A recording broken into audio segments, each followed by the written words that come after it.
केंद्र की सरकार और बिहार की राज्य की सरकार के बीच में कास्ट बेस्ड सर्वे को लेकर एक लड़ाई सी चल रही है। केंद्र की सरकार बोल रही है कि बिहार कास्ट बेस्ड सर्वे या सेंसस कंडक्ट नहीं कर सकता। ये पूरा मुद्दा क्या है और इस पे हाई कोर्ट और सुप्रीम कोर्ट का क्या बोलना है, ये मैं आपको कुछ मिनटों में यहाँ पे समझाऊंगा। देखिए, जून 2022 में बिहार की सरकार ने एक नोटिफिकेशन के थ्रू ये अनाउंस किया कि बिहार के अंदर एक कास्ट बेस्ड सर्वे कंडक्ट किया जाएगा, जहाँ पे सोशियो इकोनॉमिक डाटा 12.7 करोड़ लोगों का इकट्ठा किया जाएगा 38 डिस्ट्रिक्ट्स ऑफ बिहार में। और इसके बेसिस पे फैमिलीज का क्या इकोनॉमिक स्टेटस है, उनकी क्या कास्ट है, सब कास्ट है और रिलीजन है, इसके बारे में पता किया जाएगा। इस एक्सरसाइज का पहला फेज हुआ 7 जनवरी से 12 जनवरी 2023 को, जहां पे हाउस लिस्टिंग एक्सरसाइज हुई। इसका सेकेंड फेज चल रहा था अप्रैल 15 से 15 मई के बीच में। उसी समय पे 4 मई को हाई कोर्ट ने इस पर्टिकुलर कास्ट बेस्ड सर्वे के ऊपर एक स्टे लगा दिया। कुछ लोग यहाँ पे पटना हाई कोर्ट में पहुंचे और उन्होंने बोला कि बिहार की सरकार का step 7 schedule of the constitution के प्रोविजंस के अगेंस्ट जाता है। 7 शेड्यूल ऑफ द कॉन्स्टिट्यूशन में जो यूनियन लिस्ट है, उसकी जो एंट्री 69 है वो सेंसस की बात करती है। अगर इंडिया के अंदर किसी भी प्रकार का सेंसस आपको कंडक्ट करना है तो वो केंद्र की सरकार कर सकती है, राज्य की सरकार नहीं कर सकती है। इसलिए शेड्यूल 7 ऑफ द कॉन्स्टिट्यूशन का वायलेशन हुआ है। सेंसस एक्ट 1948 के सेक्शन 3, 4 और 4A का वायलेशन हुआ है और सेंसस रूल 1990 के सेक्शन 3, 4 और 6A का वायलेशन हुआ है। मतलब कुल मिलाकर के बिहार की सरकार किसी भी प्रकार का ऐसा सर्वे कंडक्ट नहीं कर सकती जो कि सेंसस जैसा है, क्योंकि सेंसस को कंडक्ट करने की authority schedule 7 of the constitution, census act 1948 और सेंसस रूल 1990 के हिसाब से केवल केंद्र की सरकार के पास है। पटना हाई कोर्ट में इस बात को लेकर प्रॉपर बहस हुई। पटना हाई कोर्ट ने इस कास्ट सर्वे पे 4 मई को स्टे लगाया था। इसके बाद पटना की जो सरकार है, बिहार की राज्य सरकार, वो सुप्रीम कोर्ट में चली गई। सुप्रीम कोर्ट ने 18 मई को बोला कि वो पटना हाई कोर्ट के डिसीजन के अगेंस्ट नहीं जाएंगे। 3 जुलाई से लेकर 7 जुलाई तक पटना हाई कोर्ट में इस बात को लेकर बहस चली कि हाँ भाई, बिहार की सरकार कास्ट बेस्ड सर्वे करा सकती है कि नहीं करवा सकती। चूंकि केंद्र की सरकार और पिटिशनर्स के सबमिशन क्या है कि शेड्यूल 7 को वायलेट किया है पटना की सरकार ने, तो बिहार की सरकार का ये बोलना था कि हम सेंसस कंडक्ट नहीं कर रहे हैं, हम तो सर्वे कंडक्ट कर रहे हैं। केंद्र की सरकार और पिटिशनर्स का बोलना है कि आप 12.7 करोड़ लोगों पे सर्वे कंडक्ट कर रहे हो, तो वो तो सेंसस ही हो गया।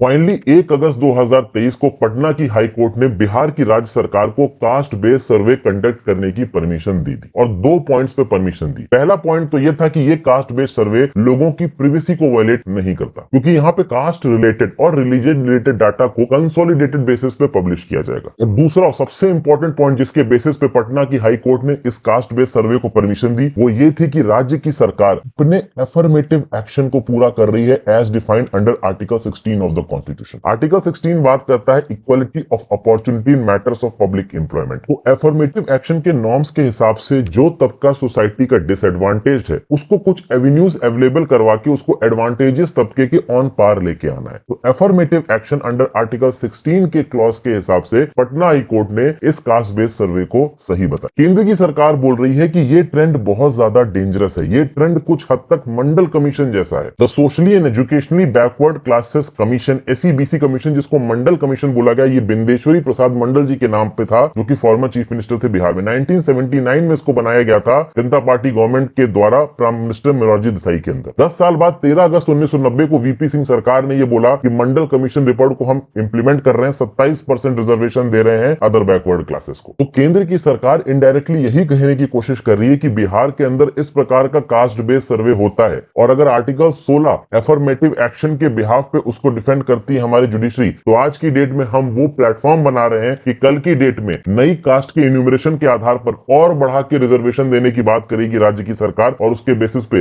रिजर्वेशन पॉलिटिक्स होगी। यहाँ पे एक्चुअल सोशल एडवांसमेंट की बात हम नहीं करेंगे। 28 अगस्त 2023 को जो अपने फर्दर सबमिशंस केंद्र की सरकार ने सबमिट किए सुप्रीम कोर्ट में, उन्होंने फिर से यह असर्ट किया है कि किसी भी प्रकार की एक्सरसाइज जो कि सेंसस जैसी है, उसको राज्यों द्वारा इंप्लीमेंट नहीं किया जा सकता है। फाइनली दोस्तों, सितंबर 2023 में जो भी कास्ट बेस्ड सर्वे की फाइंडिंग्स निकल के आएंगी राज्य की सरकार के द्वारा, उन फाइंडिंग्स को लोगों की वेलफेयर कंडीशंस को सुधारने की कोशिश करेगी सरकार, या एक्स्ट्रा रिजर्वेशन देने की कोशिश करेगी।